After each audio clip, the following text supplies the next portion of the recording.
디지털 회로와 아날로그 시계를 마주한 인물이 기술과 인간 감각의 조화를 상징적으로 표현 디지털 감성 vs 아날로그 감각 인간의 조건을 다시 묻다. 스마트폰 화면 속의 감정 인공지능이 추천하는 음악 알고리즘이 조율한 취향의 세계.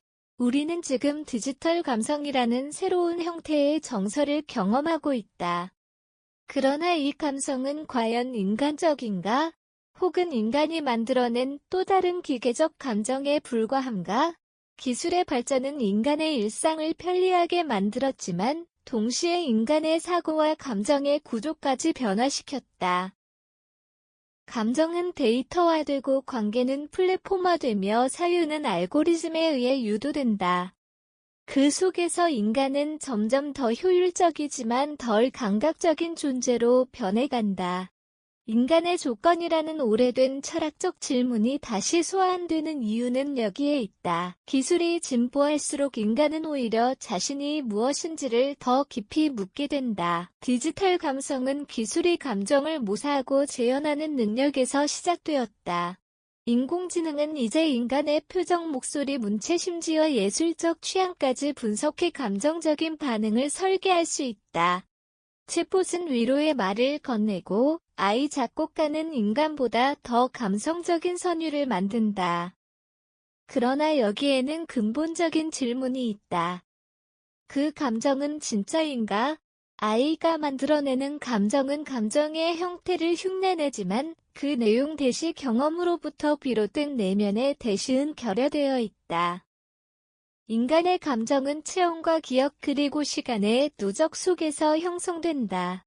반면 디지털 감성은 감정을 측정 가능한 데이터로 치환하여 예측한다. 결국 AI가 보여주는 감성은 공감의 시뮬레이션에 불과하다. 기술은 감정의 표면을 포착할 수 있지만 감정의 본질인 불확실성, 모순, 비합리성을 구현할 수 없다. 철학자 하이데거가 말했듯 인간의 존재는 단순히 기능적, 도구적 존재가 아니라 세계 속에서의 존재다. 감정을 데이터로 환원하는 순간 인간의 감성은 살아있는 체험이 아니라 하나의 계산된 결과물로 전락한다. 이에 반해 아날로그 감각은 인간이 가진 가장 원초적이고 생생한 세계 경험의 통로다. 손끝의 질감, 종이의 냄새, 잉크에 번진 필름, 사진의 불완전함 같은 아날로그적 요소들은 불편하지만 그 안에 인간적인 온도가 있다.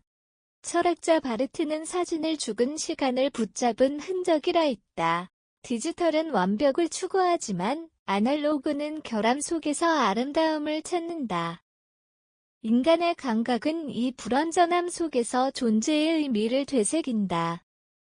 디지털 사회의 가속도 속에서 느림은 저항이자 사유의 공간이 된다. 커피를 내리는 몇 분의 시간, 손으로 편지를 쓰는 순간 혹은 아날로그 시계의 초침이 천천히 흘러가는 감각은 기술이 제공하지 못하는 존재의 경험이다. 이 느림의 미학은 단순한 향수가 아니라 인간이 자신의 내면을 회복하는 방식이다. 디지털 감성이 편리함의 미학이라면 아날로그 감각은 존재의 깊이의 미학이다. 이 두 감각은 대립이 아니라 서로를 보완하며 인간성을 완성한다. 하이데거는 기술을 단순한 도구가 아니라 세상을 드러내는 방식으로 보았다. 오늘날 우리는 기술을 통해 세상을 보고 동시에 기술을 통해 자기 자신을 본다. 그러나 문제는 기술이 세상을 보여주는 동시에 인간을 도구적 존재로 환원시킨다는 점이다. 디지털 감성은 인간의 감정을 데이터로 전환하며 그 감정을 예측 가능한 범위로 가둔다. 하이데거는 이를 게슈텔, 거슈텔이라 불렀다. 세계가 자원화되고 인간조차 하나의 자원으로 포섭되는 상태다. SNS에서의 감정 표현은 진정한 공감이 아니라 좋아요라는 수치로 평가되는 데이터 감정이 대표적 형태다. 하지만 철학은 이 기술적 포섭 속에서도 새로운 인간 가능성의 씨앗을 본다. 메릴 로퐁티의 지각의 철학은 인간이 세계를 지각할 때 단순히 보는 존재가 아니라 몸으로 세계를 느끼는 존재임을 강조한다. 인간의 지각은 생명적이고 관계적이다. 인간은 기술 속에서도 여전히 살아있는 몸을 가지고 있다. 이 관점에서 디지털 감성과 아날로그 감각의 융합은 인간의 기술을 넘어서 존재를 확장하는 시도다. 감성이 데이터에 의해 확장되고 감각이 다시 그 데이터에 생명을 불어넣는 순간 인간은 하이브리드 존재로 진화한다. 이 존재는 기계와 인간의 중간에 서 있는 것이 아니라 양쪽을 넘나들며 새로운 사유의 길을 연다. 결국 인간의 조건은 더 이상 기계 이전의 인간으로 돌아가는 것이 아니라 기술을 품은 제 인간다움을 다시 만들어가는 과정에 있다. 기술의 시대일수록 철학이 필요한 이유가 바로 여기에 있다. 디지털 감성과 아날로그 감각은 대립이 아니라 공진의 관계에 있다. 기술은 감각을 확장시키지만 감각은 기술의 의미를 부여한다. 아이가 감정을 모사하는 시대에도 인간은 여전히 눈물의 온도, 손의 떨림말의 여백 속에서 자신을 느낀다.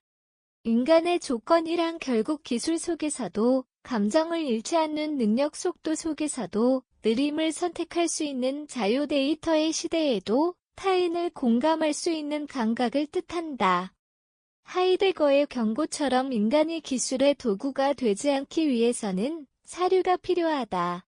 그리고 그 사료는 메를 로퐁티가 말한 살아있는 몸의 철학 대시 복원에서 시작된다. 디지털 감성과 아날로그 감각의 융합은 결국 인간이 다시금 인간으로 존재하기 위한 실험이다.